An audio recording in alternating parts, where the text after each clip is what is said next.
Welcome, participants. Thank you for joining us. We'll be starting at the top of the hour in about 5 minutes. Kindly bear with us. Thank you.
Sheila, over to you, please.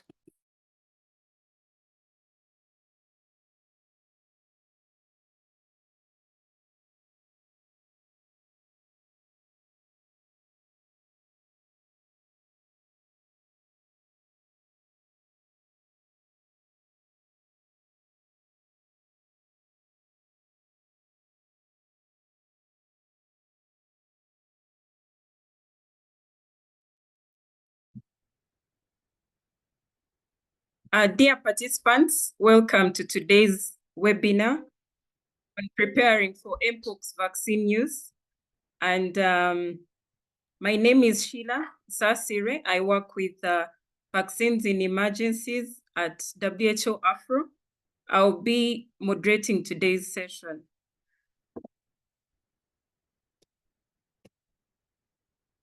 So before we start, we just want to remind you that this virtual training adheres to the Code of Conduct to prevent harassment, including sexual harassment at WHO events. And also to remind you that we have interpretation services for 3 languages, English, French, Portuguese, which are available by clicking on the interpretation button. As you can see on your screens, you just click on the interpretation and choose the language that you're comfortable with. And please remember to mute the original audio. We have the questions and chat, the Q&A box. On your screens, you can click on the Q&A feature.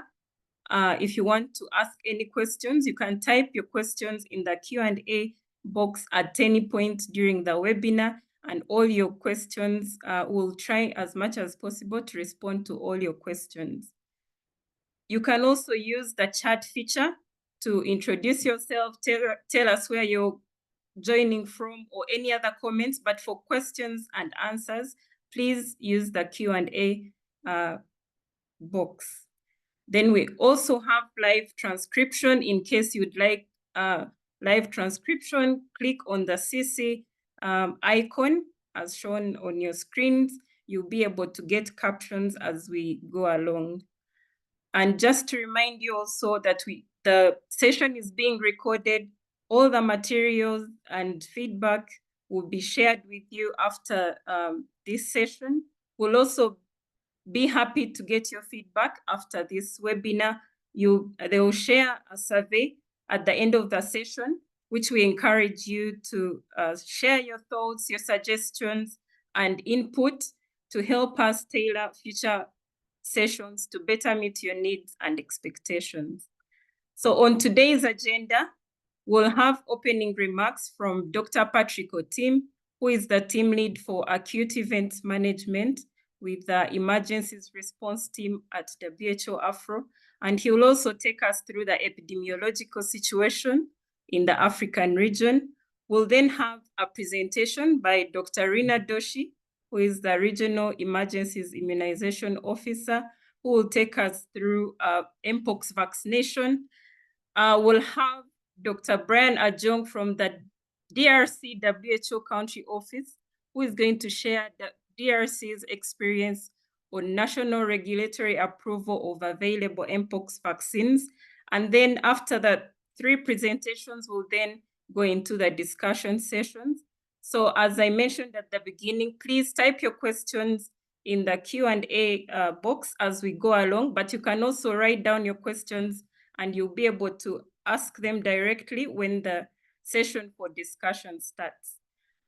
We look forward to having fruitful deliberations. Thank you once again for joining us and on time. Over to you, Dr. Patrick, for your remarks and presentation. Thank you very much, Dr. Sheila, and the entire team behind this very important webinar today. Good morning, good afternoon, colleagues online. Thanks for joining us. As we discuss today, one of the emerging public health problems in our region, mpox is one of the priority zoonotic diseases that we are dealing with. And from 2022, when we had the global outbreak, we've still seen sustained transmission within our region. Of course, across the globe, the other countries responded aggressively, and they were able to contain the mpox outbreak, the global one. But within our region, we have sustained transmission in countries where our mpox has been reported for a number of years. But also recently, then we have seen mpox being detected and confirmed in new countries, and we'll discuss this briefly in the presentation. So we have the opportunity to explore one of the medical countermeasures that we have in the toolbox to respond to mpox, and that is the vaccines. And we'll be discussing today how we can be able to prepare for the deployment of these vaccines. As we know, it's not one of the vaccines that are routinely available. So there are certain processes that need to be put in place so that we can be able to deploy these vaccines effectively. Availability of the vaccines is one issue, but the other issue is always the understanding of what the vaccine is, what it does, and thereafter the demand by the population for the vaccines and the acceptance of these vaccines. It depends a lot on us, the healthcare workers, being able to explain clearly what the vaccines are, what they can do and what they cannot do, so that the population are empowered to be able to make the decision to take the vaccine. So I look forward to the interactions that we'll have today, and I'm very glad to the team that has organized this, and thank you very much for setting aside time to participate in this session. I will then look forward to very fruitful discussions. Having said that, I would like to just move on straight to provide a brief overview of the mpox situation within our region. And then, as mentioned by the moderator, we'll have a few minutes later to be able to discuss.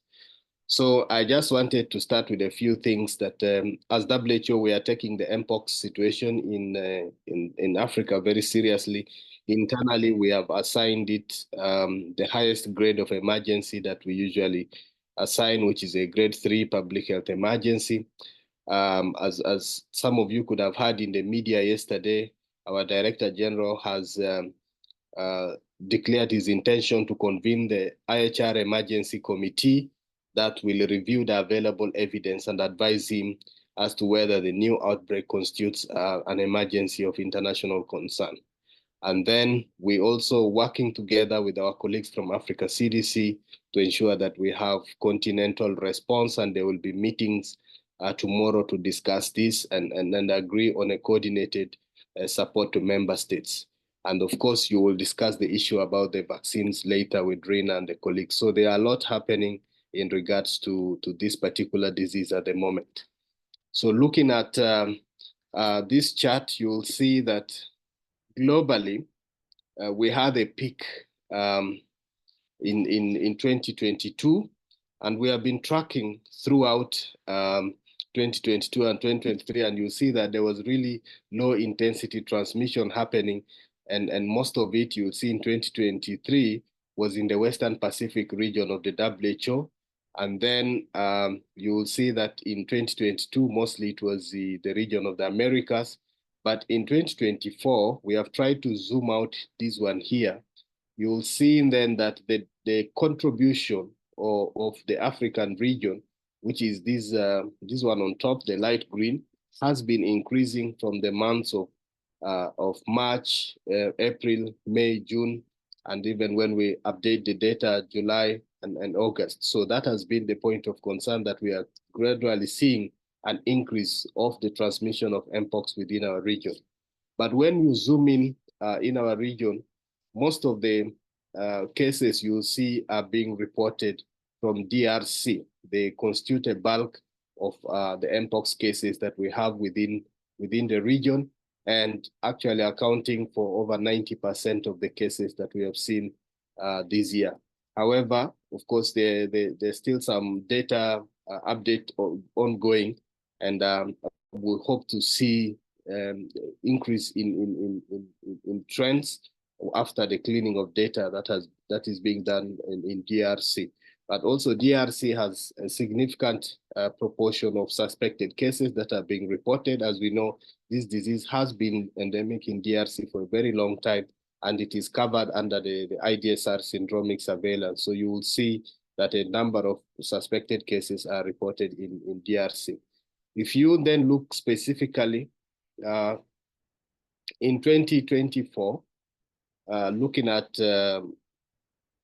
the countries that have reported, we've seen that 12 countries have reported a total of 2,020 cases or 13 deaths that have been reported. 9 countries are currently active. Those are the ones with orange boxes. So we have Burundi. The situation in Burundi is particularly concerning because then we've seen in the last 2-3 weeks a significant increase in cases in Burundi. Actually, as of this morning, I think they have over 40 confirmed cases that have been reported. And then we have CAR, we have Kenya, we have DRC, we have Cote d'Ivoire, we have Nigeria, Rwanda, South Africa, and then we also have Uganda. So if you just then zoom in these countries, so we have the newly affected countries as Burundi, Rwanda, Uganda, Kenya, and Cote d'Ivoire, which has had a redeclaration of an outbreak. We have been investigating some suspected cases in some of the other neighboring countries, Chad, Eswatini, those ones have turned out negative, and South Sudan. This is just an example of the enhanced surveillance that has been implemented by most of the countries. So it is not unusual for countries to report suspected cases when surveillance is heightened like this. So if you look at this map, you will see then that within our region, the countries in yellow are countries that reported cases between 2022 and 2023, but they have not reported in 2024. And this includes Ghana, for instance, and Mozambique. Then we have those in cases, those in orange with cases in 2024, but currently not classified as active, and includes Cameroon. And then we have those now with active transmission. That means we have had cases being reported in the last 21 days.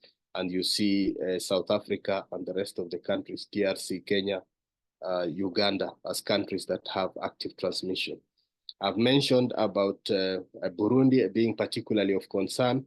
Now 40 cases, we are waiting for information on the confirmation of the clade that is responsible for the outbreak in Burundi.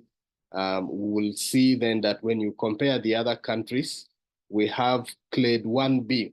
Now, clade 1B is a clade that is thought to have emerged around late December 2023 in eastern DRC, particularly in the South Kivu area. And now, for the first time, we are seeing transmission of clade 1B outside the DRC, and particularly in Rwanda, Kenya, and Uganda. And we wait to see whether the one in Burundi most likely is also clade 1B. But the one in Cote d'Ivoire has been clade 2. The outbreak, Cote d'Ivoire as well as Nigeria has been clade 2. South Africa has also been clade 2. So we are a little bit worried in terms of this spread of clade 1B from the DRC to the neighboring countries. And it seems to be spreading quite efficiently in terms of the person-to-person transmission. So just a quick takeaways. We have a very dynamic transmission of mpox in our region. Actually, epidemiologically, you can look at it even within DRC, like you have the transmission happening in the equator, where you have more of the zoonotic transmission, and you will see more of the cases are children in the equatorial region. And then when you are within the South Kivu area, you see more adults, and there have been reports of transmission among commercial sex workers. So there is more contact-based transmission happening there. And then you have, that is around clade 1. And then you have clade 2 transmission with South Africa. And in that context, you could have had the information. Then you have slightly different pattern of transmission in South Africa and what's happening in Nigeria as well. So we have 3 epidemiological patterns of transmission happening in our region. Then we have had from mid-July, the total number of countries affected has risen very, very sharply. And now we are looking at 15 countries with the active transmission at 9. And then we are seeing the indication of the clade 1 transmission happening, clade 1b happening outside DRC, which is a big point of concern. We have the DRC seeing a significant spike in the number of cases, with almost 10 times the number that was seen last year. So we've seen a significant increase in the transmission that's happening in DRC. But we largely have also issues with data within our region. The data is delayed, and we really want to see how we can improve on access or timely data within our region. So I would like to just wrap up quickly in terms of response to mpox. They are critical pillars for us for response. I think the issue of surveillance is critical, ensuring that we have case definitions that are well disseminated. We have case investigation forms that healthcare workers know the case definition and they can be able to identify suspected cases. Contact tracing is very, very important to be able to identify all the contacts and follow them up to ensure that we interrupt the transmission, and being able to describe the epidemiology in terms of person, place, and time.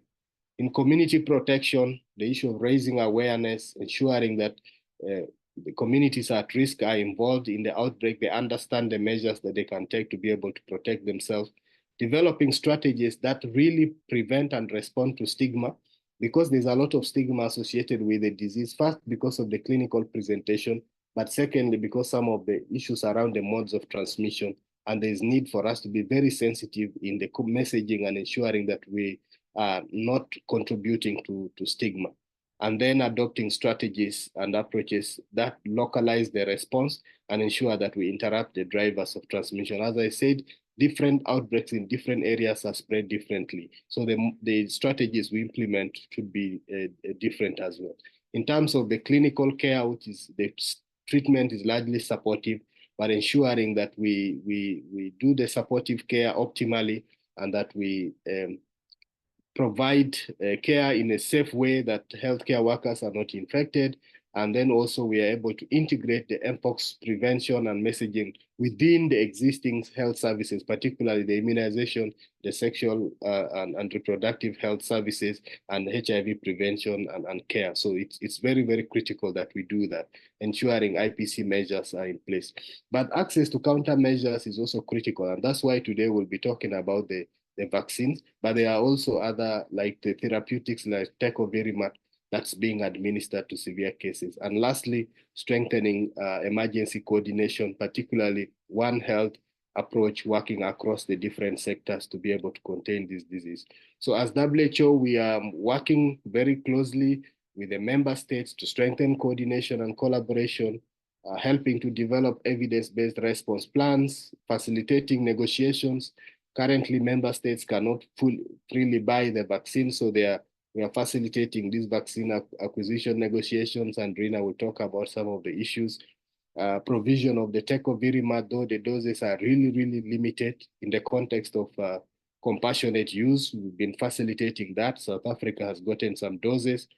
We've done readiness assessments in at least 12 countries, and there are still gaps, and we continue working to address those, supporting incident management teams to activate response measures across all the pillars, and working really to mobilize additional resources, both funding and material, to support the response. So there are tools that are available. There's an mpox toolbox that's available. You will get the link with this presentation, and when you go through it, you'll find different tools. And then we also have a reference here for some of the colleagues that are supporting the mpox response at the region, and you can be able to reach out to them for additional clarification when you need it. So I'll stop here. Thank you, moderator. Back to you.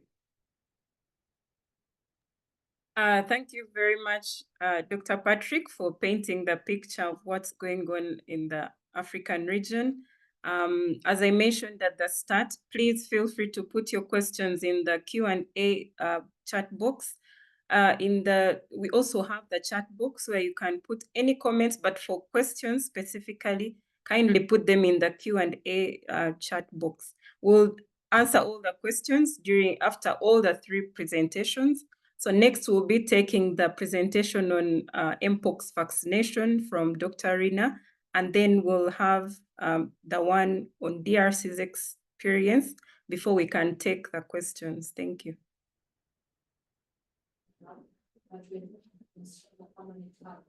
So we take all this and then we discuss how we can practice or the as well as other interventions.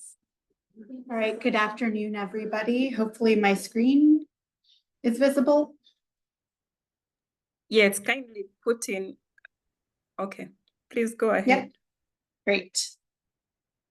Okay, so we're going to just give a brief introduction on mpox vaccines and what countries can do to prepare for using them. So just a brief background. We'll talk about the SAGE recommendations for the use of mpox vaccines, and then we will talk about the different products that are available right now and some next steps. So first of all, I just wanted to reiterate some of the standing recommendations that were issued by the Director General of WHO in accordance with the international health regulations last year in 2023. So state parties are recommended to develop and implement national mpox plans that build on WHO's strategic and technical guidance, outlining critical actions to sustain control of mpox and achieve elimination of human-to-human transmission in all contexts through coordinated and integrated policies, programs, and services. So here are the recommendations, and the last recommendation was work toward equitable access to safe and effective and quality assured vaccines, tests, and treatments for mpox. These were just extended, I believe, as of yesterday to August 2025. Vaccines and immunization are also a critical component of the overall strategic framework for mpox control, and Dr. Patrick had alluded to this. They are incorporated in the 5 C's, community protection, and then also countermeasures. Now, there are multiple vaccines that are currently licensed across various countries for use against mpox. We're really going to focus on 2 today. The first is the MVA-BN, which is a non-replicating vaccinia-based vaccine. It's a 3rd-generation smallpox vaccine. It's been licensed in Canada, the EU, the US, UK, and Switzerland, and it's indicated for adults 18 and older. And then the second vaccine is LC16, which is a minimally replicating vaccinia-based vaccine, also a 3rd-generation vaccine. It's a single dose regimen licensed in Japan with no age restriction. So moving on to the SAGE recommendation. So new SAGE recommendations were discussed in March 2024. So vaccination is recommended for all persons at high risk of exposure to mpox in an outbreak. So we know that the identification of these populations at risk of exposure is limited in some settings by the currently epidemiological data. Pre-exposure vaccination with 1 or 2 doses of smallpox or mpox vaccine has demonstrated to be effective against mpox. But effectiveness of post-exposure vaccination is a bit less certain, and we'll talk about that a little bit more in a second, which may be linked to the predominantly sexual mode of transmission in available studies. So the recommendations for outbreak response. So vaccination is recommended for persons at high risk of exposure to mpox in an outbreak. To allow for the greatest flexibility with respect to local risk assessment, there should be varied modes of transmission and response options, as we've seen in this outbreak.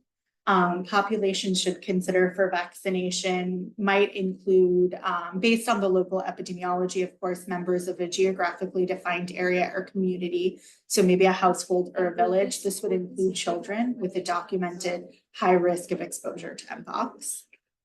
Also, sex workers, gay, bisexual, or other men who have sex with men, or with multiple sex partners, or individuals with multiple casual sexual partners.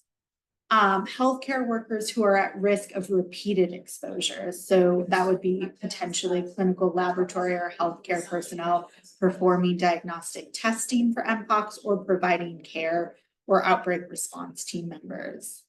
And then also contacts a person with mpox. So ideally within 4 days, contacts might include children or others in the household or in congregate settings such as prisons, schools, health facilities, or residential facilities.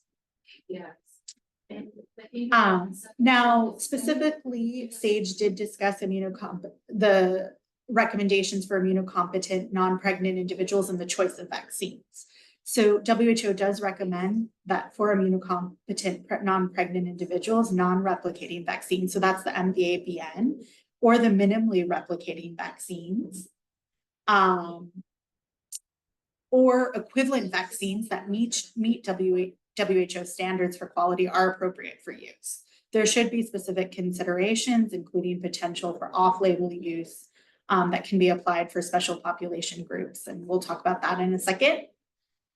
So for children, for infants, children, or adolescents where consideration is given to vaccination, the non-replicating or minimally replicating vaccines may be used.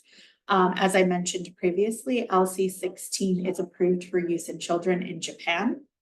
MVA-BN is not licensed for persons under 18 years or older, but this vaccine still could be given to infants, children, and adolescents when the benefits of vaccination outweigh the potential risks in the context of an outbreak. The use of MVA-BN in children would constitute off-label product use and was used extensively during the global outbreak. Now, replicating vaccines such as ACAM 2000 should not be used in infants. WHO recommends further collection of data on vaccine safety and effectiveness for all of these populations.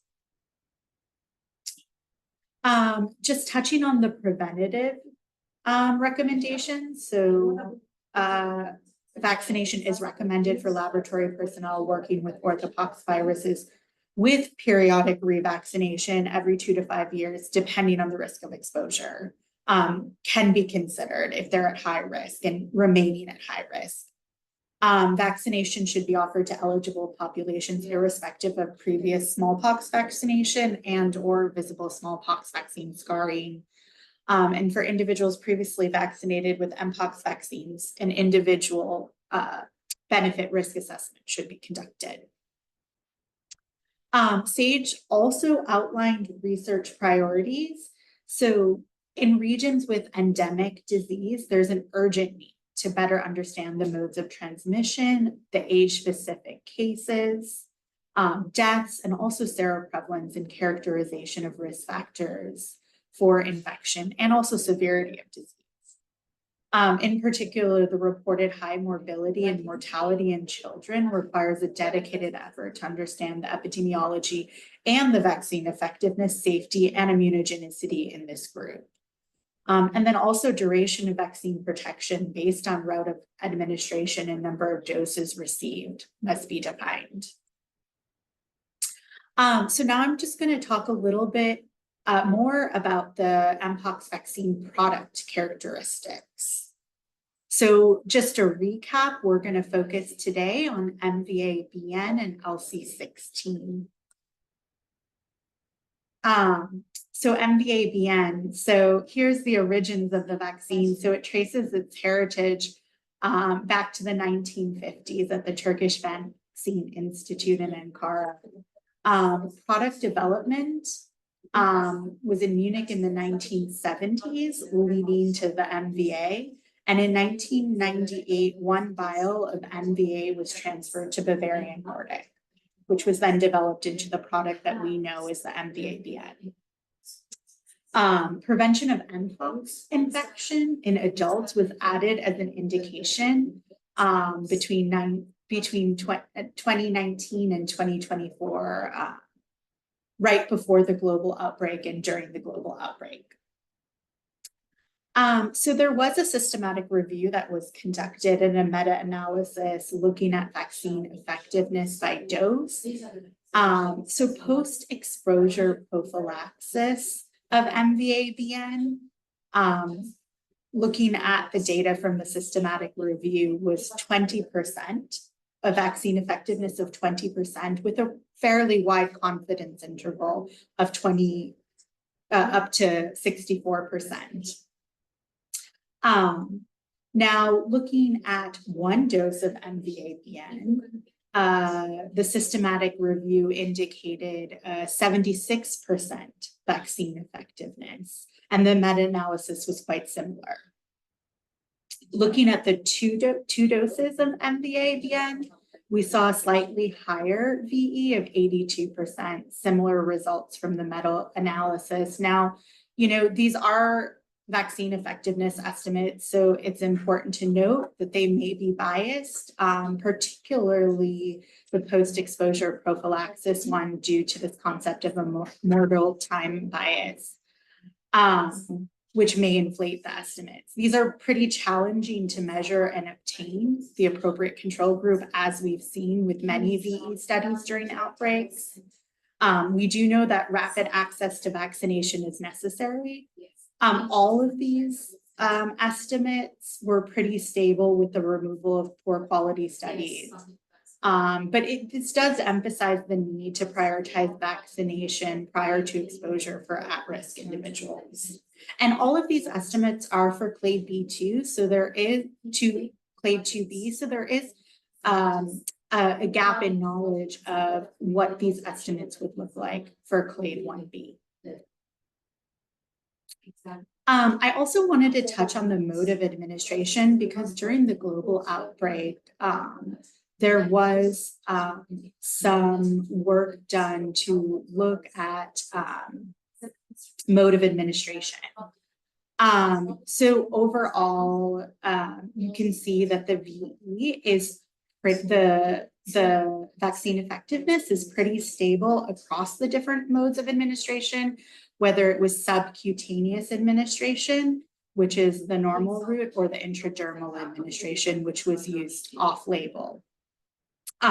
Similar results seen for 2 doses of MVABN. You can see we have estimates ranging between 80 and 89% if you look at the column and the adjusted VE.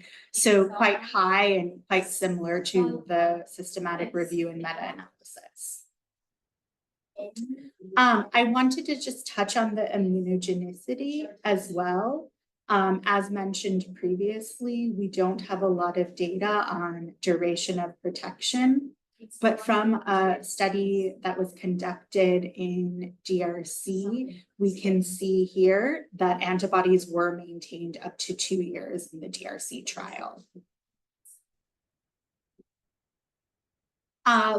Just touching on safety, MVA does not replicate in the human cell and does not induce that take reaction. So what we're talking about is that smallpox vaccine scar that many of us know about. The common injection site reactions include painness, redness, swelling, induration, and itching. Common systemic events include muscle pain, headache, fatigue, nausea, and chills. No large safety signals were detected after about 2 million doses were administered globally, including in children, those with HIV and pregnant women. So moving on to the second vaccine, the LC16M8 or LC16. So it's an attenuated replicating vaccinia virus strain, which was developed in the early 1970s. In 2004, it was transferred to Chemotherapeutic Research Institute, and in 2022, during the global outbreak, the prevention of mpox infection was added as an indication. Today, KM Biologics manufactures the finished product called LC16, and it's actually administered by scarification with a bifurcated needle. So you can see a picture there. It has lower neurovirulence and replication competence than the traditional vaccinia strains, smallpox vaccines that were used previously. So it's really considered a minimally replicating vaccine. There's less data on safety and immunogenicity, so multiple studies have occurred among tens of thousands of human volunteers. It is well tolerated even among children, which is why it is indicated for all ages. Common site reactions were quite similar to what we saw with MVA-BN: tenderness, fatigue, fever, rash, redness, itching, autoinoculation. Other adverse events included swollen lymph nodes, anaphylaxis, although nothing severe was associated with vaccination. It is a minimally replicating virus, so it's unsuitable for people who are immune suppressed. That doesn't mean people who are HIV infected or have specific skin diseases or are pregnant. It does protect non-human primates during a lethal challenge, and this was with the clade 1 virus. It protected mice against aerosolized virus and vaccinia. So this is important to note that there haven't been human efficacy studies, which is again why we'll talk about that a little bit more in a second. So it does also, in terms of immunogenicity, it does induce neutralizing antibodies in human and cell-mediated responses. And the cutaneous take reaction in vaccinia naive in 95% of those who are vaccinia naive, so meaning that the take or that scar occurred. Neutralizing antibody levels and cellular immune responses persisted for greater than 6 months, and non-human primates did survive the lethal challenge, as mentioned before. Again, there's limited real-world evidence that we have an opportunity to generate. So as I touched on a few of these things before, there are these evidence gaps that remain. Safety during pregnancy and breastfeeding are always things to consider. Surveillance and monitoring of serious adverse events, including in specific subpopulations such as children or pregnancy, are important. Better understanding immunity or safety in immunocompromised persons, including those with advanced HIV, is key given this outbreak. Further safety profile, as I mentioned, in children is also important. We really need to better understand long-term immunogenicity and also VE in children and specific subpopulations. And then there's still a lot of gaps in knowledge, as we mentioned previously, in the epidemiology and the risk factors for mpox exposure, evidence of severe disease, and modes of transmission. Just to mention and give a shout out that there are studies that are ongoing to close some of these evidence gaps. There is a planned cluster randomization phase 3 vaccination trial in DRC planned with LC16. There is a study in Nigeria, DRC, and Uganda using MVA-BN. Outside of the African region, but there is an RCT to assess the efficacy of LC16 in a population including HIV positives in Colombia, which will add to the evidence. And there are many more that I won't go through. Okay, so next steps. So yesterday there was a media briefing where the WHO DG did announce that he will convene an emergency committee under the international health regulations to advise him on whether the outbreak represents a public health emergency of international concern. So I believe the committee will meet next week. It will be made up of independent experts from a range of relevant disciplines from around the world. Also, very important to note that the DG did trigger the process for emergency use listing for mpox vaccines, which will accelerate vaccine access in the African region.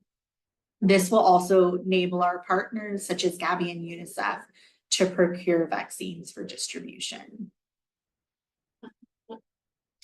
Right now, several pathways exist for regulatory assessment of available vaccine products. So, as mentioned, the emergency use listing has been triggered. So we are waiting. That will take likely a couple of months, if not longer, to fully go through the process. In the meantime, there's also the opportunity for use of the different vaccines under randomized control trials or research protocols, which could enable quicker access. And then, of course, there's the stringent regulatory authority facilitated national regulatory authority review, where the various countries, a national regulatory authority can be supported to review and allow for the vaccine, to give regulatory approval for the vaccines. Countries can access available products through several mechanisms. So of course, there's the opportunity for direct procurement. This is manufacturer to country. This will likely be quite expensive. There's also the opportunity for pooled procurement. Right now, we're looking mostly at donations, so bilateral donations, that's from country to country. So countries with supply to spare can donate doses and materials to requesting countries. And that's really the mechanism that we're looking at now, although things could change as the EUL goes through its process. I also wanted to emphasize that there are support resources that were drafted, during the global outbreak and are being adapted to the current context. Resources, including a vaccine readiness assessment tool, vaccine explainers for various different vaccines, including MVA-BN, and in process also to LC16. There's also a job aid for the use of bifurcated needles, which will be important for countries using LC16. Additional resources from other epidemic vaccination responses can also be adapted. So we are working on that and can provide materials as requested. So now, just to summarize, what should countries who want to use mpox vaccines do next? The first thing is to discuss with the National Immunization Technical Advisory Groups, the NITAG in country. Important to discuss that and receive a RITAG recommendation on the use of vaccines. Additionally, countries can begin the regulatory approval for bringing new vaccines into countries. We've noted that this process does take a long time and is not quick.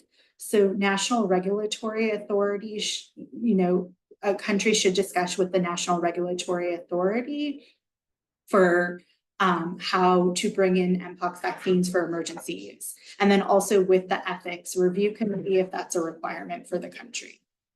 Countries can also consider research protocols as a way to incorporate vaccination into the response and close some of the key knowledge gaps that I had mentioned previously. And, just to note that the African Vaccine Regulatory Forum, AVRF, platform, which is housed at WHO Afro, will be used to facilitate the authorization of vaccines.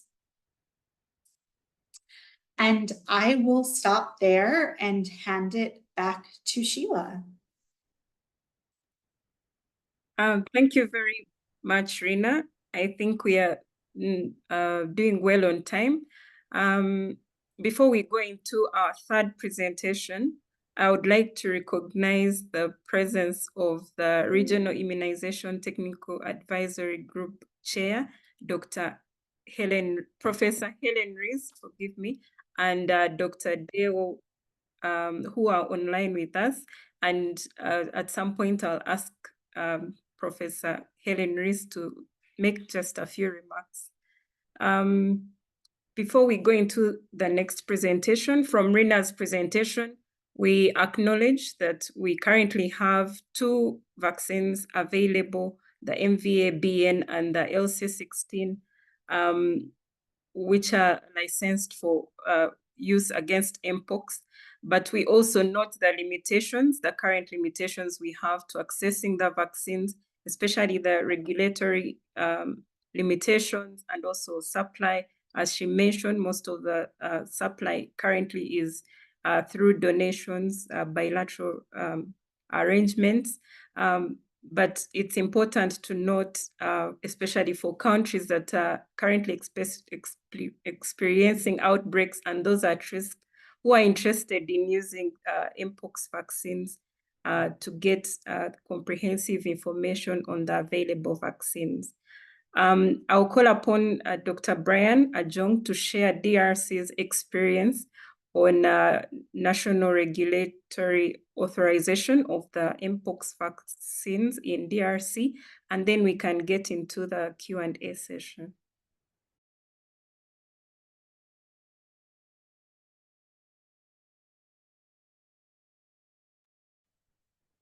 Thank you very much, Sheila. Can you confirm that you can hear me and see my screen? Yes, please, go ahead. Okay, thank you very much. So I know several countries that have just been affected by mpox will be thinking about vaccines. So we in DRC decided to share our experience that we've had, but also share some of the thought process which we had in deciding who do we vaccinate and where do we vaccinate. So I think when thinking about our experience so far with mpox, the push towards vaccinating against mpox, it's worth looking at everything in the context. First, mpox has historically been endemic here in DRC. Currently, we are seeing an evolution in the epidemiology of the disease with new methods of transmission as identified by Dr. Patrick at the beginning of the webinar. And that has triggered a public health emergency declared by His Excellency, the Minister of Health. But also, we also have to take into context the high-level regional emergency meeting that was held in DRC in April this year, which really put mpox at the top of the national agenda, and His Excellency, the Minister of Health, committing to make vaccination against mpox a reality here in DRC. But as well, previously, we've had several clinical trials by US CDC using mpox vaccines, particularly MVA. And these vaccines were used in a research setting, starting from around 2017 to around 2024. And now what we are thinking about is not using mpox only for research, but now thinking about doing a public health response with mpox vaccines. But it's worth taking into context that historically, these are vaccines that have been used here in DRC. Now, just to highlight a few key events, in December in 2022, the National Minister of Health declared mpox an emergency, a public health emergency here in DRC. And this was due to an increasing number of cases and deaths due to the disease here in the country. In February last year, the Public Health Emergency Operations Center activated the Ministry of Health mpox incident management team, and in activating that, they created a vaccination pillar. The first national response for mpox was elaborated last year, but this really did not have components of vaccination. So even though there was a vaccination pillar activated, in the response, vaccination really wasn't mentioned as one of the countermeasures to pursue in controlling the disease. Sometime at the end of last year, the EPI program actually wrote to the National Immunization Technical Advisory Group requesting for guidance on how to use vaccines as an additional countermeasure against mpox. And in January this year, the NITAC actually sat and provided recommendations to the Ministry of Health, recommending the MVA and the LC16 vaccines as part of the emergency response to mpox. Now, using the NITAC recommendations, the EPI program now wrote to ACOREP, which is the National Regulatory Authority, to obtain authorization for temporal use of the mpox vaccines. ACOREP now later contacted the manufacturer, so Bavarian Nordic and KM Biologics, to obtain documents to review the safety and efficacy of these different vaccines. And later on in June this year, the ACOREP actually provided an authorization for temporary use of both vaccines for 1 year renewable. Now, with all these recommendations, the Vaccination Commission sat and came up with what we thought was a vaccination strategy that could help as an additional countermeasure in controlling the disease. Also, the Ministry of Health reached out to the US government and the Japanese government, requesting for about 50,000 doses of MVA from the US government and about 3 million doses of LC16 from the Japanese government. Where we stand currently is we have a vaccination plan, which we are trying to finalize. We have an operational plan which defines the first phase of vaccination. We are also working on a request to send to Gavi for operational cost of mpox vaccination. The US government has made a firm offer of about 50,000 doses, and Gavi has mobilized about 15,000 doses of MVA, and these are vaccines which we are going to use for the first phase of vaccination. Now, reviewing, just looking at what the NITAC recommendations were, it's worth noting that these are recommendations tailored, the recommendations of the SAGE that has been tailored by the NITAC to suit the epidemiological situation here in DRC.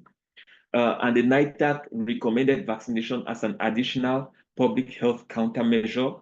And this is just to denote that vaccines will not substitute the other pillars of the public health response. We have all other parts of the public health response are supposed to continue ongoing, and vaccines are just an additional countermeasure which would support in controlling the outbreak.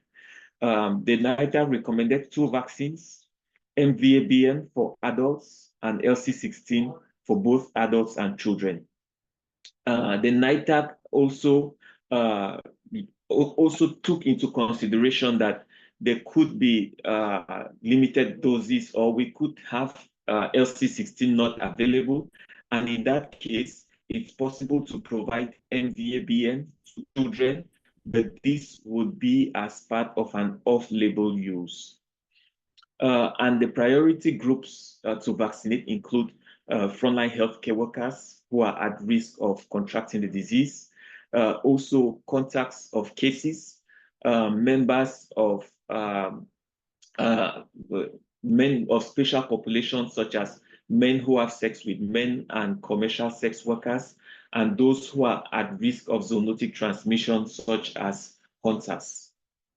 Now, when we start to think about who do we vaccinate and how do we go about vaccinating, we took 4 criteria into consideration. The first was trying to choose geographical areas where we would prioritize vaccination efforts. The next is to look at who are those who really have to be prioritized in terms of population groups to be vaccinated, basing as well on the NITAC recommendations, and also looking at the local epidemiology in both historically endemic and non-endemic provinces here in the DRC, and the number of vaccines that would be available. To choose the areas where we would target vaccination efforts, the first we looked at notification of cases. So we looked at areas that had notified at least 1 suspected case of mpox for 3 consecutive weeks, but also areas that had at least 1 confirmed case for 6 weeks. The reason why we chose 6 weeks for confirmed cases is because there is a time lag between when samples are collected and they are tested and we receive the results. And in some areas that could be as high as 15 calendar days. So we chose 2 incubation periods for confirmed cases. For the next criteria, we looked at what is the incidence of disease in the particular health zone or health district. And because we have many health districts that are affected, to be able to prioritize the different health districts, we look at the incidence of the disease being higher than the national average. We also look at notification of cases in closed congregate settings, such as in prisons, in boarding schools, and in retirement homes, but also areas that had very high populations at risk and vulnerable populations, such as internally displaced persons and a high concentration of key populations. Like, you know, DRC is home to about 7 million IDPs. Now, based on this criteria, we grouped our health zones into 2 blocks. The first would be those that meet 3 out of the 4 criteria, and the next would be those that meet 2 out of the 4 criteria. And this would prioritize those in the first block to be the areas where we would prioritize the first doses of vaccines that would come in country. After choosing the geographical location, we moved into thinking what are the priority populations that we should vaccinate based on the local EPI, but also based on the NITAC recommendations. And there we prioritized frontline healthcare workers. We also looked at key populations such as commercial sex workers, particularly in the eastern areas of the country where there has been documented transmission by sexual contact, but also men who have sex with men and transgender population.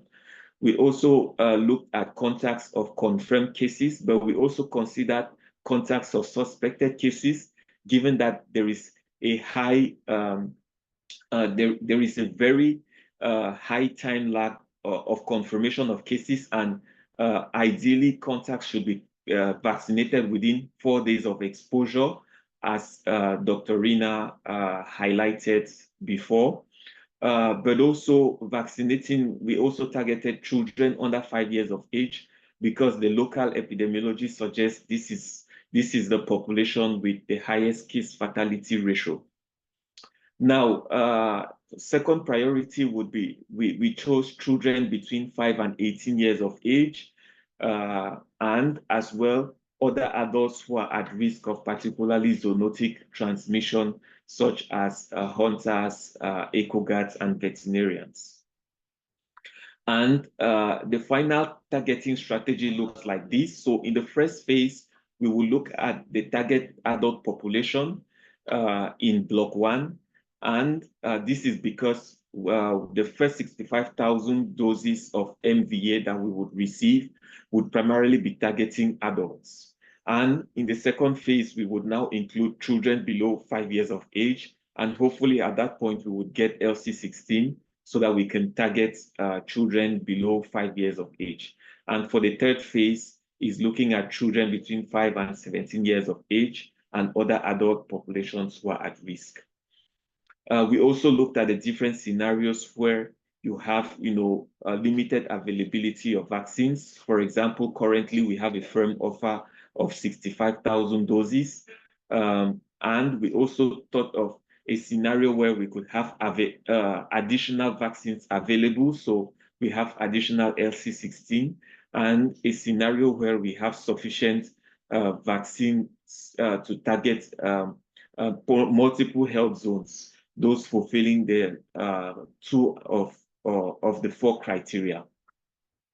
So the current situation in the country is worth noting. Currently, we do not have vaccines for emergency response in the country, but nonetheless, we have 65,000 doses of MVA-BN, which are earmarked to be used here in DRC.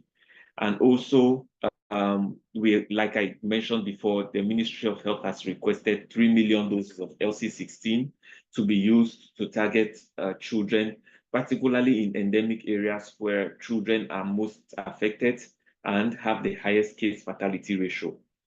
Now, in this entire process, we did experience a few challenges, which we would like to share with other countries. The first was uncertainty in certain procedures and steps required for the approval of mpox vaccines. If you look at the flow chart, which I showed at the beginning, you would see huge gaps between some of the steps in the entire process, and that was because there were uncertainty on what is the next step to be taken, and we are hoping that by sharing this experience, other countries would capitalize on this and reduce the time lag in getting through the NITAG and regulatory authority approvals. Also, there were sometimes uncertainty about which Ministry of Health programs would take the lead in certain phases, particularly between the EPI, the Expanded Program for Immunization Program, and the Public Health Emergency, the Public Health EOC. And that's because even though the response is being led by the Public Health Emergency Operations Center, where you have the IMS, the Ministry of Health IMS sitting there, and the Vaccination Commission, most of the technical expertise and also understanding of the regulatory aspects involved sit at the API program. So at sometimes there were uncertainty on which of these programs will take the lead in certain steps of the entire process. Also, bringing together all the relevant stakeholders to work together to come up with the vaccination plan was quite challenging, because for us to have a good plan, multiple stakeholders are involved, such as the HIV treatment program to enable us target commercial sex workers, such as the EPI program, such as the Public Health Emergency Operations Center, such as the Ministry of Environment and the Ministry of Animal Husbandry and the One Health program, so that we could be able to target those who are at risk of zoonotic transmission.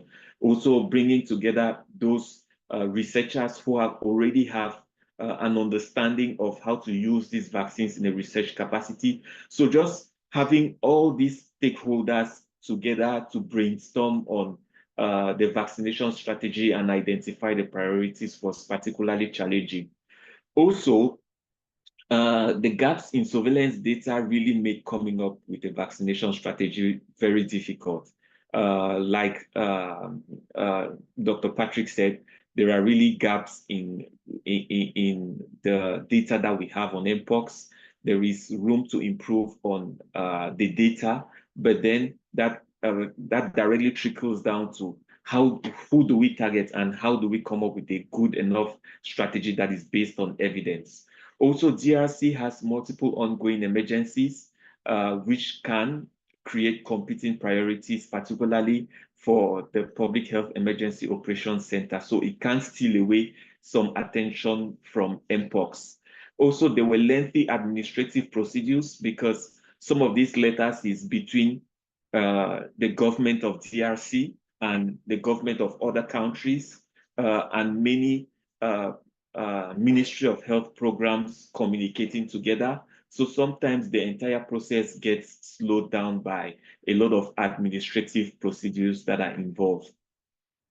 Also, it's worth highlighting, gaps in coordination between those who are using the vaccine for research purposes and those who are and the plans to use the vaccine for public health response. What we would think is, for these two actors to really coordinate together, so that all the experience that we have in using these vaccines for research purposes gets translated into experience that we can capitalize on to mount a good public health response. Now, some of the lessons that we learned, firstly, an engagement of the Ministry of Health at the highest level was very important in making mpox vaccination a priority, both for the public health response, but also at the national agenda. And like we said, the high-level regional meeting, which was presided by His Excellency, the Minister himself, really ensured that we put mpox vaccination at the spotlight, which helped in expediting some of the processes some of the approval processes. Also, getting many programs within the Ministry of Health involved in the entire process, was useful in coming up with a strategy that is based on evidence. And also there was close follow-up of the approval from several stakeholders, such as Gavi, WHO, US government, and UNICEF. It's also worth noting as a lesson learned that a good understanding of the local epidemiology is important for vaccination targeting. Otherwise, in the face of limited doses of vaccines, if we do not have a clear understanding of the local epidemiology, it would be difficult to use the vaccines in an optimal manner to control the outbreak. And also, we also did capitalize on lessons learned from the introduction of other vaccines in the public health response, such as capitalizing on the experience of vaccinations during the Ebola virus disease vaccination public health response, and as well in vaccinations against COVID-19 emergency. One other thing was, receiving support from the different regulatory authorities, such as the European Medicines Agency, the Japanese Regulatory Authority, and AVAREF was important for ACOREP to actually move ahead with the regulatory approval of these vaccines. Now, where we stand in terms of in DRC, the next steps that we are thinking about is validating our proposed strategy to the Ministry of Health. So this is something which the vaccination pillar has worked on. And what we need now to do is to get that approved and get that buy-in from the highest levels of the Ministry of Health. Also, finalizing tools required for vaccination and mobilizing resources for the operational costs of vaccination campaigns.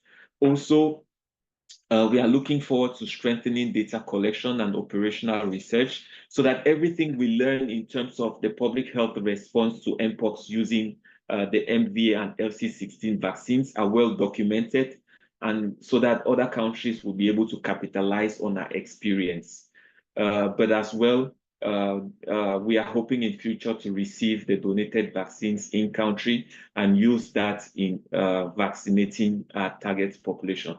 I think that's all we prepared for DRC's experience with getting these vaccines approved and coming up with a strategy.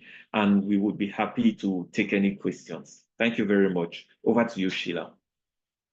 Thank you very much, Brian. That was really comprehensive. And I think countries that are thinking about vaccination response strategies, this is really helpful. It was really detailed, and we'll be able to learn from the DRC experience and avoid some of the delays maybe that have prolonged the process of DRC starting the vaccination response.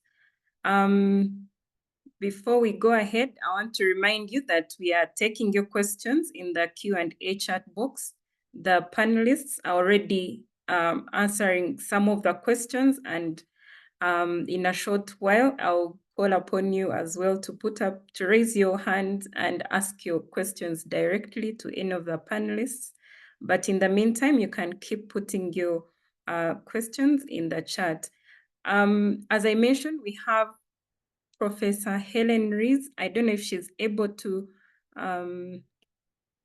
unmute and give a few remarks before we can move. Can you see me okay, Sheila? Can you see and hear me okay? Please go ahead. Thank you. No, thank you very much. And I welcome this webinar. I think it's very timely indeed. And Brian, thank you very much for that very comprehensive input. So I'm going to just give three sort of broad bands of comment. First of all, South Africa also has an outbreak. It's a type, a clade 2B, which is aligned much more with the global outbreak rather than the outbreaks that we're seeing in the DRC and neighboring countries. We've got 24 cases, we've had 3 deaths. Ours is an outbreak predominantly in MSM. And the cases that we're seeing are quite a lot of them are HIV positive, including those who are severely immunocompromised, being associated with the 3 deaths. So we have got an emergency committee, which I'm co-chairing with our Department of Health, to inform and try and coordinate all of the responses. In terms of vaccines and the SAGE recommendations, South Africa got a set of recommendations from its NITAG on the use of vaccines, that those recommendations have been adopted. They include post-exposure prophylaxis and pre-exposure prophylaxis as well. Post-exposure is for contacts, including family, sexual contacts, and healthcare workers. Pre-exposure is for risk populations, particularly around areas where we have seen cases. Pre-exposure, we are proposing to include men who have sex with men, transgender population, and the sex worker population, although currently we haven't seen cases in the sex worker population, but the risk, as Rena showed, is for people with multiple sexual partners. We're also aware that we have significant movement between South Africa and the DRC, engineers in the mining sector, the military, and so on. So we have significant movement. So now one thing that hasn't been mentioned is actually looking at groups like this from institutions that might be indeed moving between highly exposed countries or communities into another country. Clearly, a public health emergency of international concern is based on the risk of international spread. So that becomes extremely important as well. And it's just another hint for other countries. So what I will say, and I'll come back to this, is that we are finding it extraordinarily difficult to easily access vaccines. And let me come back to that. The RITAG has also considered this at the last RITAG meeting, and again looked at the SAGE recommendations, which are very comprehensive in terms of its own recommendations, and also looked at the experiences of the DRC.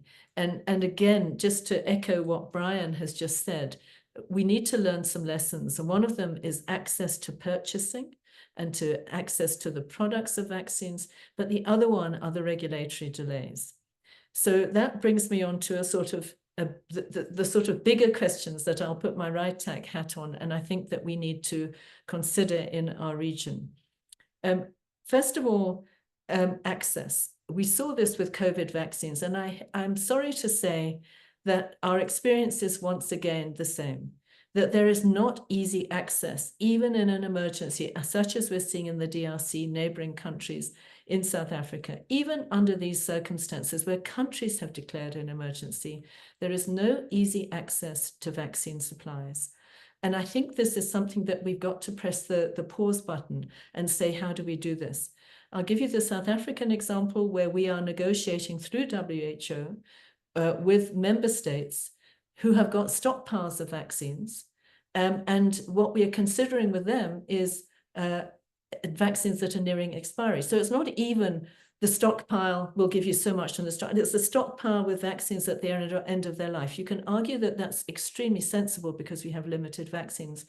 But you could also argue that this is, once again, the African region being the last in the line to get access to vaccines, despite having some of the worst outbreaks. Secondly, it is not easy. Those negotiations from South Africa, it is not easy to actually have those negotiations with member states. And again, I would put this challenge to WHO in the region and HQ to say, we need to find a better way. If member states are willing to donate or to give vaccines even with payment, we need to find a much more rapid way to say who's willing, where are the vaccines, and how do we rapidly get them out?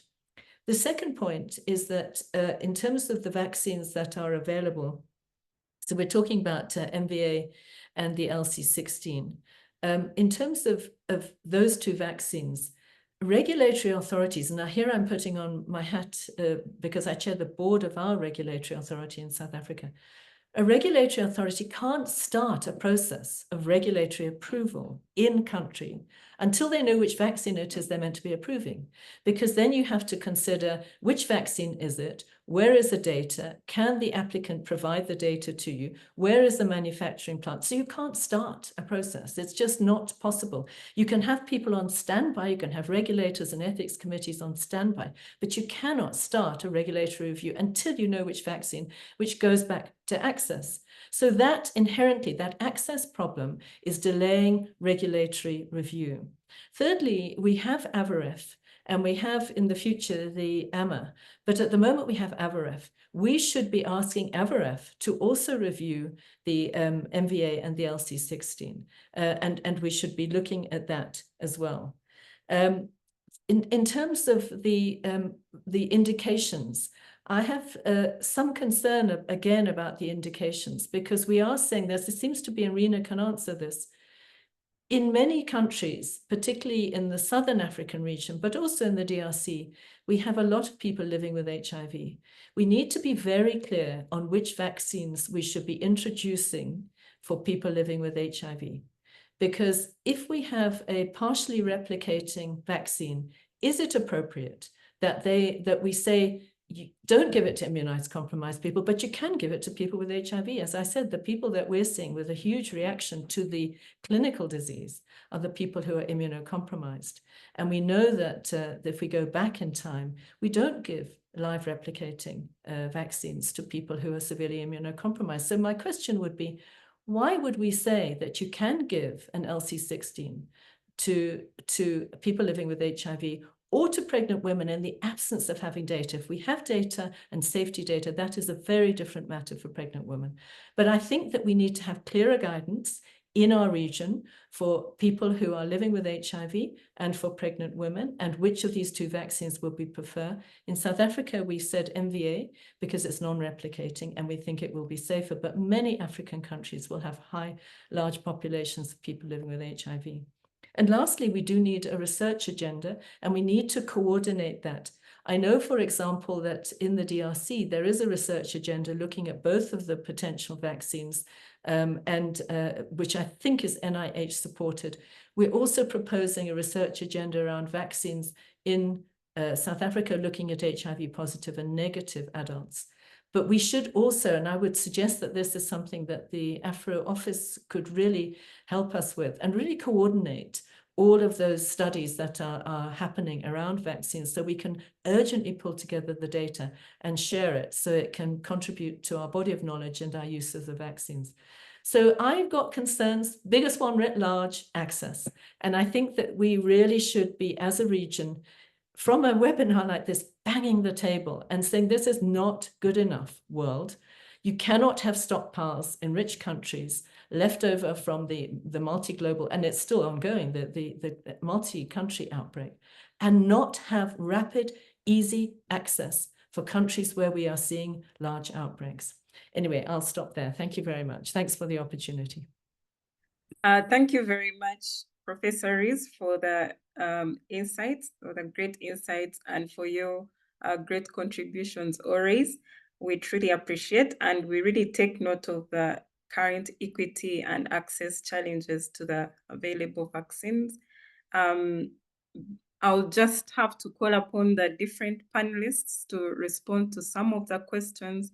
I think I'll start with Rena, since we ended with Professor Helen's comments, to respond to some of those comments and also some of the questions that have been put forward around vaccination.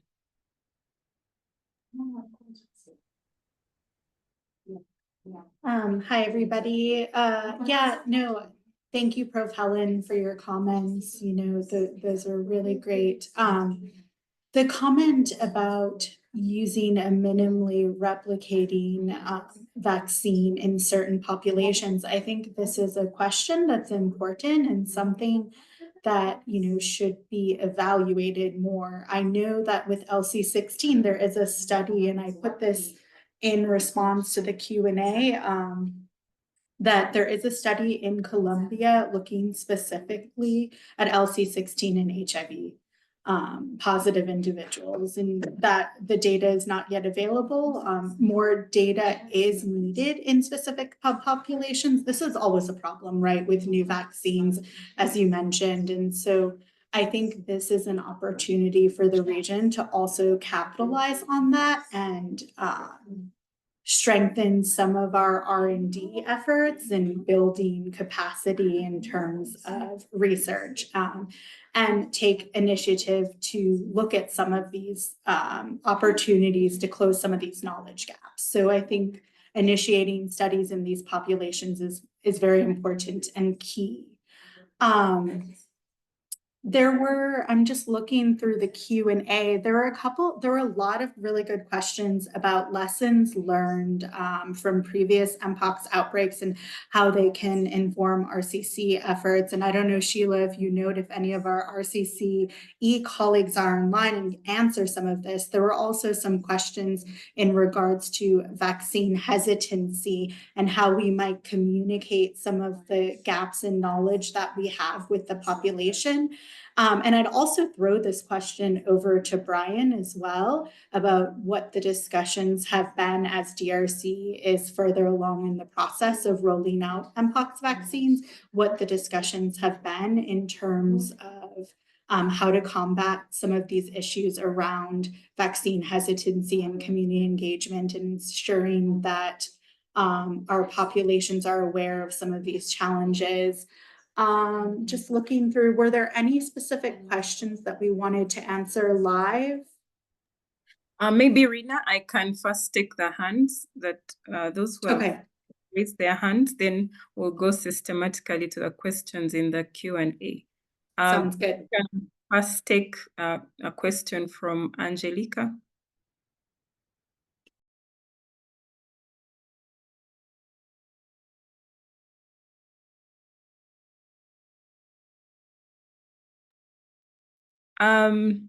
Angelica, please go ahead and unmute. You've been given right to unmute.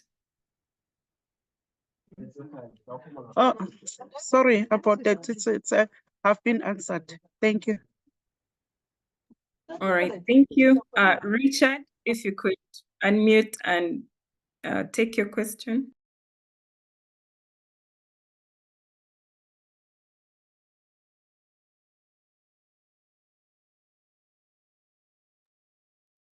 Richard Adebola, please, if you could unmute and ask your question to any of the panelists.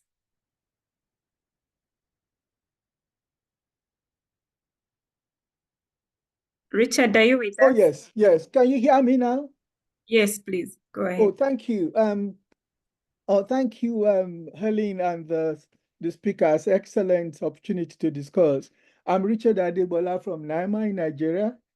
I'm a member of the RITAG. Two questions. One is a question and the other is a comment. And it's regarding the vaccine access, actually. I think part of the problem is that we're always approaching a way of addressing this when we're in crisis. And when other countries also are anticipating that it may come to their country, so they want to preserve what they have. So my question is, isn't it time for short term? Shouldn't we consider actually having relevant vaccine stockpile in Africa? The second one, that's my first question. The second one is addressing the long-term solution to our crisis with having vaccine access.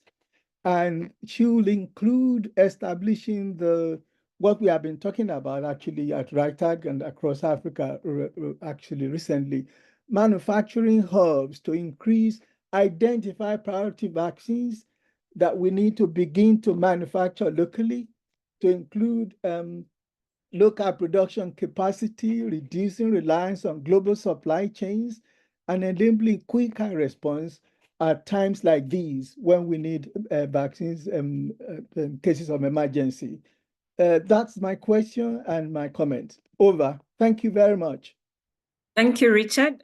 Rina, I'll ask you to take note of those questions, and also maybe Professor Charles, who is the VPD team lead at WHO Afro, if you have any remarks to make, especially around manufacturing and the issues that he has raised in his remarks.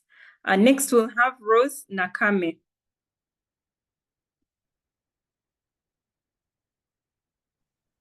Yes, thank you so much, Sheila. My question will go is around the supplies or the auxiliaries needed to support the vaccination. What are the procurement strategies that are being looked at by the DRC team to best support these, considering some are special syringes?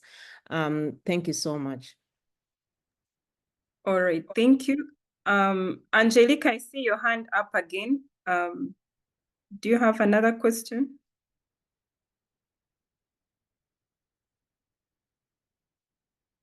Angelica, please go ahead. Okay, I think I can ask Rina to respond to those questions and Brian to the DRC question, as then we can start answering the questions in the Q&A.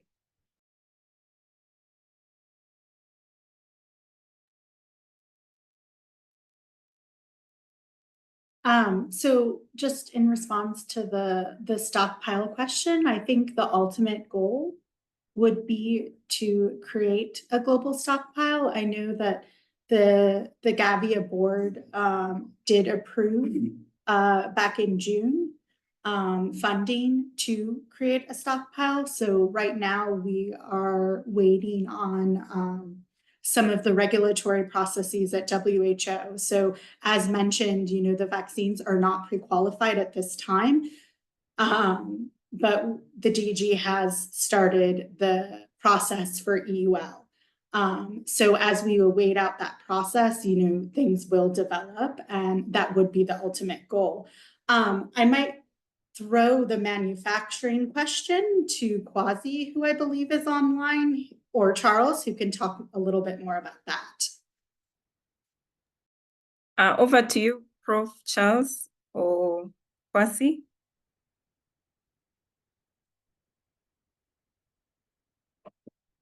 Yes, good afternoon, colleagues. Thank you for his interesting and excellent presentation. So I just want to speak to two things with regard to the vaccine authorization in the various countries. As we heard from DRC, the process can take quite a bit of time, and regulators basically would need a manufacturer to submit an application. The whole sort of process is involved. But what we've started within the WHO Afro is really to look at a joint review process for all the countries involved, so that this is not repeated in each of the countries. So we've initiated the process now. It's already started discussing with all the key holders and stakeholders. And what we'll do is bring everyone together, bring all the regulators, all the ethics committees, bring their reviewers, discuss the issues, and basically make a benefit risk decision that would allow each of the countries to basically be able to authorize and approve it. And this is going to be very efficient going forward. So there is hope there. With regard to manufacturing vaccines, as we are all aware, this is a priority for the African continent. And the objective is to be able to manufacture vaccines by 2040. I believe the work is ongoing by various groups, including, you know, Africa CDC, and even ourselves trying to help with that. Definitely manufacturing vaccines is not something you can just do overnight. So I think we have to continue working on it and not lose focus, and also acknowledge the difficulty of doing that, so that we can actually have processes in place. So I think in the meantime, we have to continue with the systems that we have, and bear in mind that ultimately this is it would be helpful to be able to do that. Thank you. Thank you very much, Kwasi. Brian, do you have any comments before I call on Professor Rees? Thank you very much. Just maybe a few comments on my side. With respect to strengthening risk communication for the vaccination. I think when we worked on the strategy, we really emphasized strengthening risk communication and community engagement, both to create demand, to understand community perceptions on the disease itself, but also on these vaccines. And we really highlighted that all these efforts are supposed to begin even before the vaccines start reaching the operational level. So in the draft strategic vaccination plan, which we elaborated, we really had a section which clearly highlighted what needs to be done in terms of risk communication and community engagement, particularly because I'm sure there's an entire generation that hasn't seen how the bifurcated needles are being used and administered, and we will need to have good risk communication to that effect. The risk communication and community engagement pillar has also started thinking about piloting studies and surveys on vaccine attitude, knowledge, attitude, and practice on mpox prevention measures, and also acceptability of vaccination. So I think there is more to be done on that end, and in the coming weeks, even before we start vaccination, we would have a sense of aspects around vaccine hesitancy.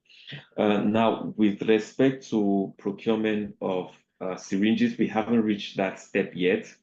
Currently, we do not yet have precise numbers on the amount of LC16 that would be offered by the Japanese government, including the number of bifurcated needles that would be required.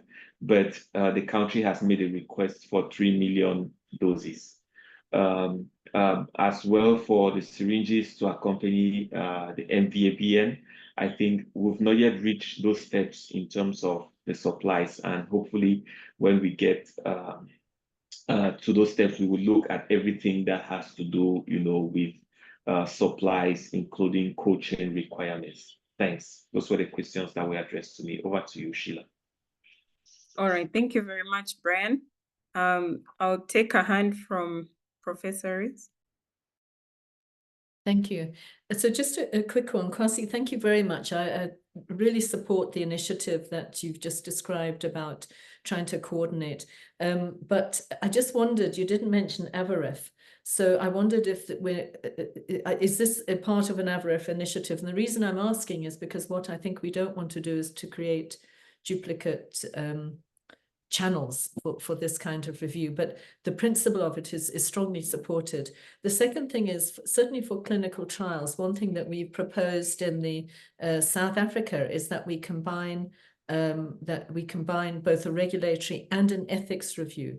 That's not the same when you're doing licensure, that is a regulatory question, but for the clinical trials, we're looking at a combined review, and that would set a precedent for future reviews when we're in a pandemic or an outbreak and in an emergency. But the second thing is, I want to raise this because it was raised at RITAG and it's been raised several times, is the lack of clarity about the EUL process. Because the EUL process in the IHR is tied to the declaration of a fake. One of the problems that countries in the region experienced when the fake was reversed for COVID was access to the COVID vaccines, because they were approved through an EUL process. I really, really appeal, and I'm doing this on behalf of RITAG, it's come up several times at RITAG, that we should really clarify if there cannot be a process for an EUL that can go without a public health emergency being declared, because clearly the DG doesn't want to declare doesn't want to ask for emergency committees lightly. He's going to weigh up all of the considerations, but we might well need EULs outside that consideration. So this is a request from the RITAG. Please can we A, clarify what the current IHR legislation says about an EUL, and B, have an alternative process, because you can see that the PQ process is a regulatory, it's a slow regulatory process. It's not designed for an emergency setting. So I really would appeal that this question is taken forward and clarified. Thank you so much. And thank you very much for this session. It's excellent. Thank you. Thank you once again. I'll throw that question to Alexandra. Alexandra is from WHO HQ. I think she could respond to that regarding the EUL or EUA outside the FAIC. Alexandra, are you online? Okay. Yes, thank you. I unfortunately don't have the answer to this question, so I will have to follow up later and let Ellen know. Thank you. Okay, thank you. But the So question, Sheila, I can respond to some of the questions raised by Dr. Rees. yes, please. And Professor Rees, just to let you know that Dr. Kwasi is from Avaref. Yes, Dr. Rees knows the planet I'm from. Thank you. Yes, so Dr. Rees, just to respond to your question, the process we started was an AVRF process. And in fact, it was started before this EU emergency declaration was declared.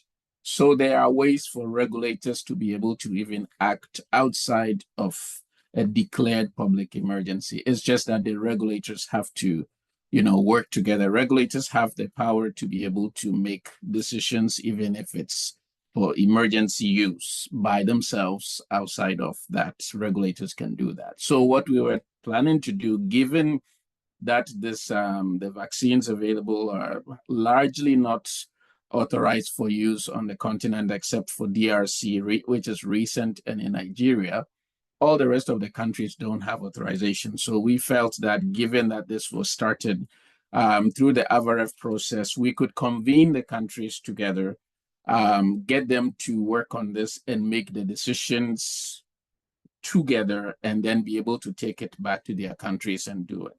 In addition to that, we convened, we're trying to convene the NRAs as well as the ethics committees, given that normally in such a conditional approval or for emergency, it's usually done because there's not sufficient data. So there is going to be, in addition to this, the need for collection of data. This is why we got the ethics committees involved as well. So we hope to be able to do this, and the recent EUL process is just going to strengthen what we had started to do. We've started receiving positive responses on countries that are interested.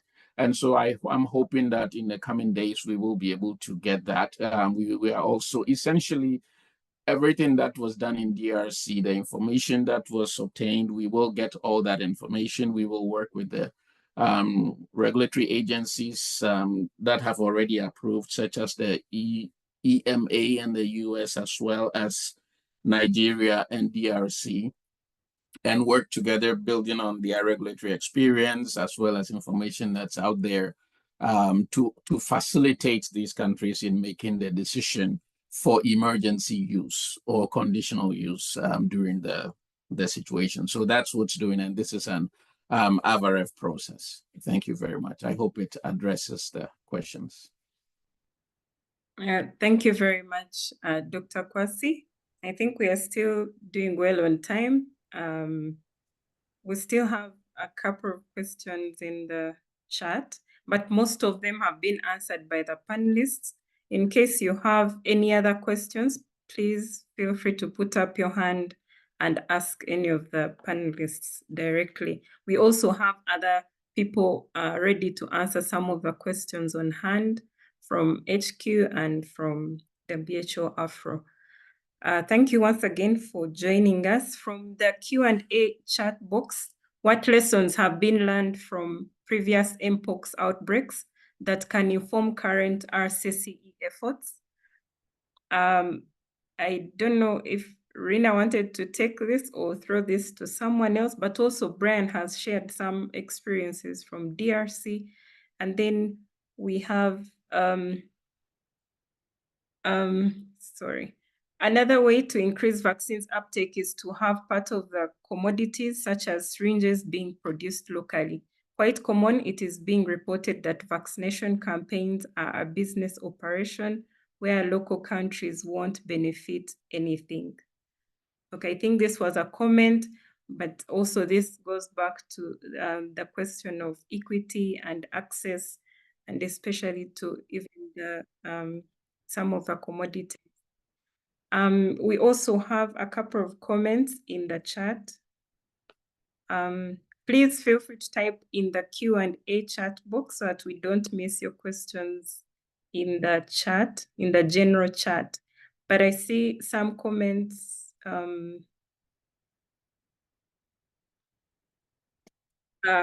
Imran mentions that we had an experience getting EULs for COVID-19 vaccines to deliver vaccines and getting country approvals. It's better to follow same processes. I think it's true. We need to learn from the COVID experience around managing or getting EULs, especially during emergencies. Thank you for that reminder. And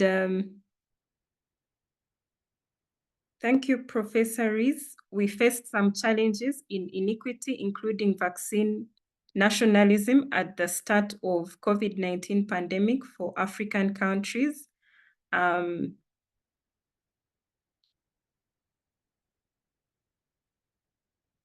Then there's a question, what are the current eligibility criteria for monkeypox? It's now mpox vaccination, and how do these criteria take high-risk populations into account? What are the eligibility criteria for mpox vaccination? I think Rina can respond to that. Julian responded that regarding RCCE, my advice is that risk communication and community engagement should start before vaccination, continue during and even after. It's key to implement strategies like community dialogues to empower communities and their leaders to both engage to promote vaccine acceptance and create demand. This RCCE can also benefit to the continuity of services as RCCE build and maintain trust between responders teams and communities. Thank you for that input. Then we have a comment that RCC activities need resources. It is unfortunate, usually resources are not available to intensify RCCE before emergency, sometimes even during an emergency. Maybe I can ask Brian to share what was the DRC experience with RCCE, just briefly, especially regarding resources and when did the RCC activities start or when were they intensified? What are you waiting for to declare mpox as a fake public health emergency according to the international health regulations? I don't know if the person was meant to ask that, what are we waiting for to declare mpox as a public health emergency of international concern, fake?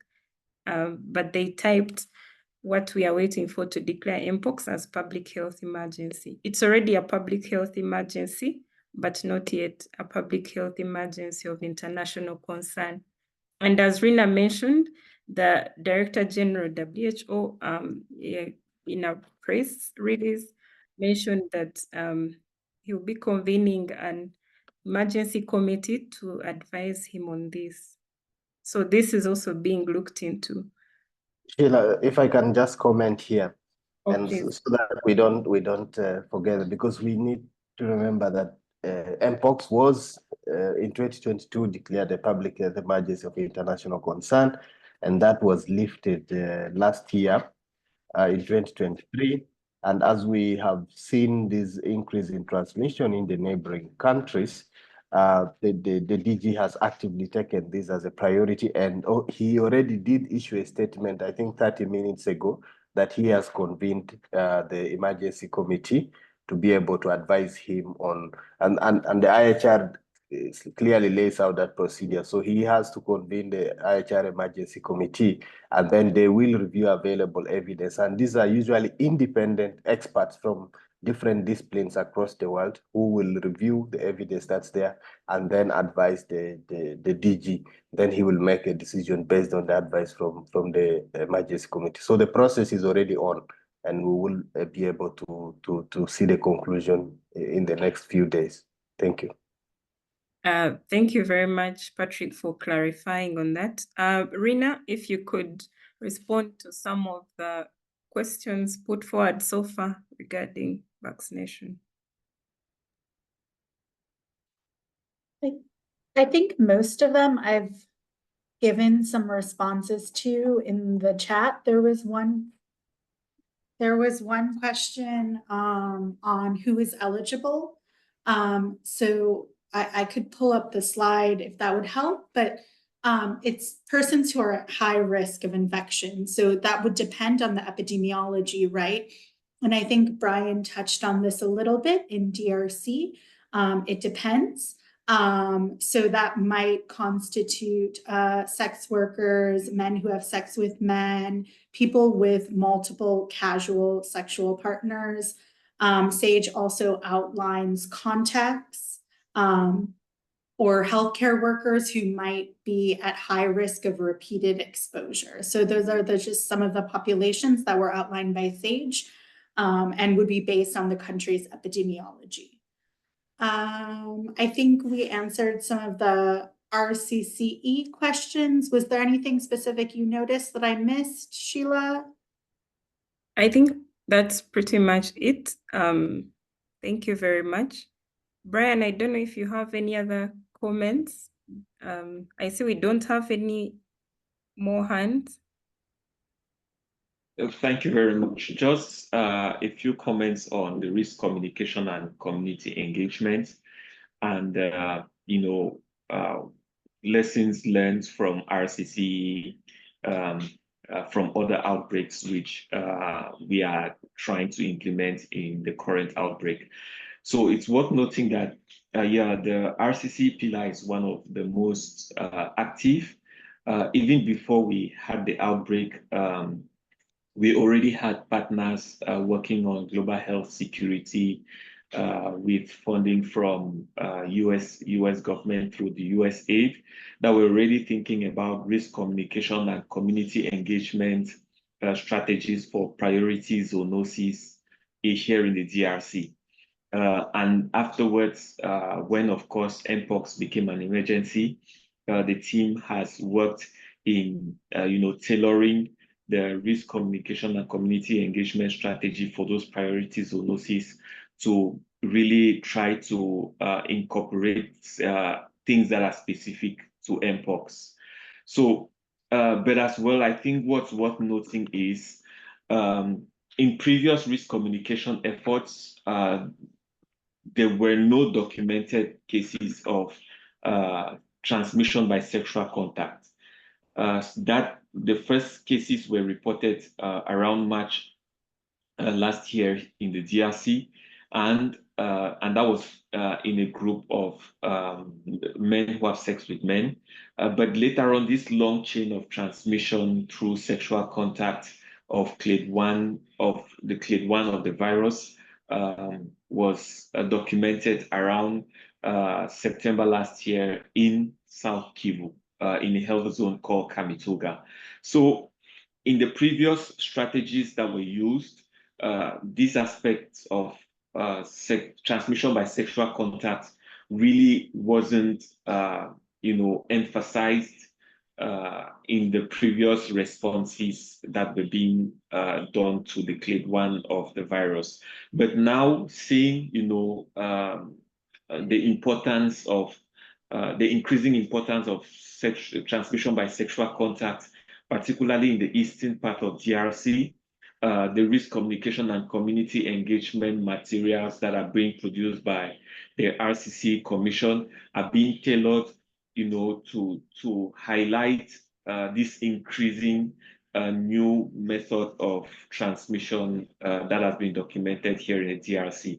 And also what WHO is also trying to do is, to leverage all the institutional knowledge that we have acquired in the global response, where there was mostly transmission by sexual contact in MSM population. So even though this is heterosexual transmission, but I think that's a lot of experience that we have also gained as an institution and with other partners, which we are now using, to apply those here in the DRC. And now sexual contact is really being reinforced in the risk communication and community engagement strategy that's been put in place.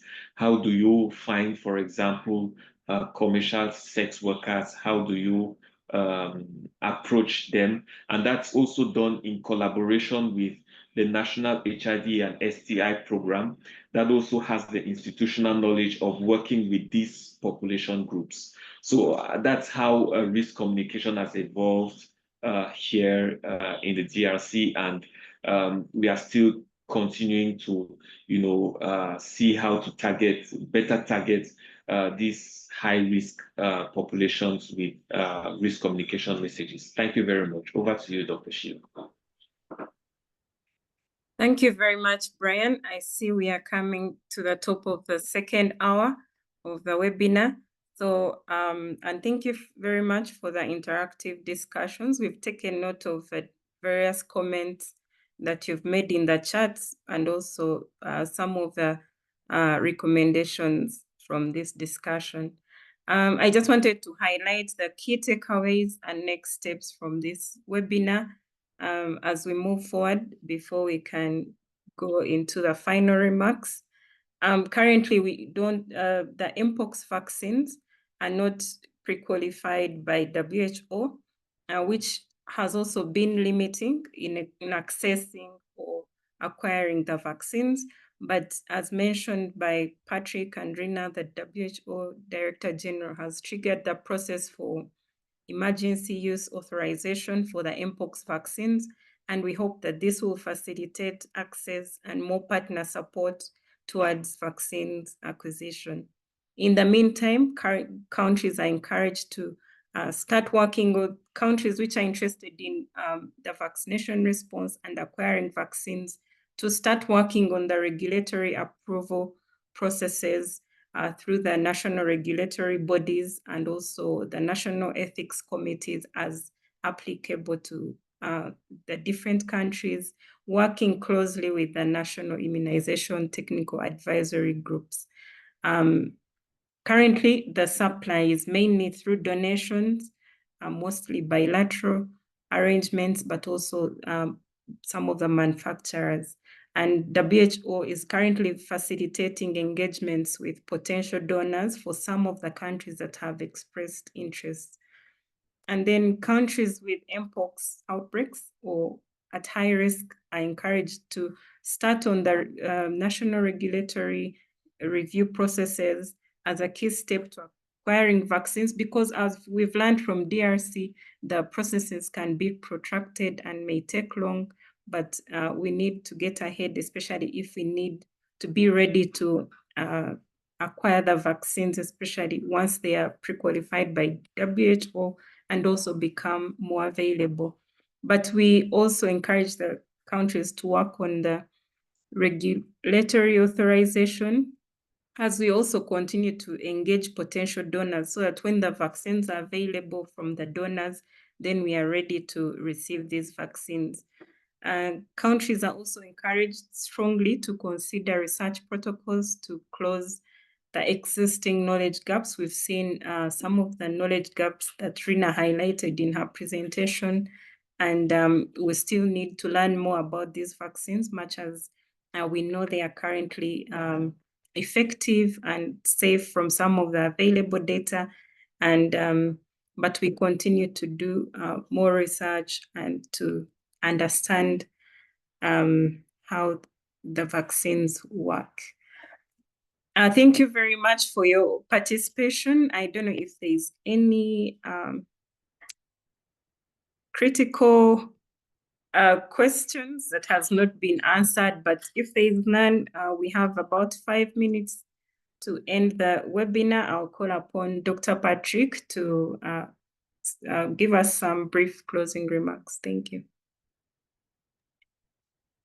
Thank you very much, Dr. Sheila, for very excellent moderation of these discussions today. I would like to join the rest of the colleagues, the panelists, in thanking the participants who have stayed with us throughout these 2 hours. I think we've had very good discussion on the issue of the access to mpox vaccine, but briefly understanding what are the vaccines that we have, what are the modalities that we have for accessing them, and the example from DRC is quite helpful, and I think a lot of the countries can learn from DRC. DRC has a lot of institutional memory and capacity in terms of dealing with different emerging and re-emerging diseases, and Dr. Brian has done a very good job in providing for us this context. I think going forward, it's really important that countries, particularly those that have outbreaks now, take the recommendations that you have put in the previous slide in terms of the engagement with the national regulatory authorities and the ethical approvals that need to be secured, so that we can be able to have rapid rollout once we have these vaccines available. But there's something critical that was in Brian's slide, which we have been struggling with, is also understanding properly the epidemiology and the transmission dynamics that are there in country, because then it helps you to target and be focused, because we will not have very many doses available, and we have to be able to clearly identify what our priority groups are, what are the groups that we are going to target, both the geographical, but also in terms of the populations, key populations of interest that we want to focus on. We cannot do that if we do not have a good epidemiological data and good understanding of the transmission in our countries. Some of our transmission chains, we have still not unearthed them fully. We have cases that it's not yet very clear where they got infected from, who are the contacts and all this, and therefore we need to go back and do very, very detailed investigations that should help us to be able to do contact tracing, but also help us to develop strategies for vaccination that will be appropriate for our countries. Lastly is also the issue of communication. I think the issues of misinformation have been mentioned in some of the questions that were raised. The risk communication, community engagement are critical aspects in real time addressing the misinformations that will be flowing. We need to be able to reactivate some of the active listening networks that we had during COVID that helped us to address in real time some of the misinformations that were there. We need to be able to reactivate these networks so that we can use them to address some of the issues. And some of them are genuine cry for help. Some of them are genuine concerns from the population to better understand the disease and the options that are available. So we need to be able to use those to address concerns about the vaccine, but more importantly, generate demand so that when we have the vaccines, people will be able to come forward and accept them. So thank you very much. I want to thank all the panelists and all the colleagues that helped put this webinar together. I think it's a very, very important webinar that helps us to understand the access to vaccines, but also importantly, generally around mpox vaccination. So as was mentioned, I think all the information will be shared, and please feel free, if you have any other questions, reach out to the colleagues. The emails were mentioned in the slide, but also through our WHO offices in the countries will always be available to support and clarify on any questions that are there. Thank you very much. Have a nice day. Thank you very much, Patrick, and thank you all.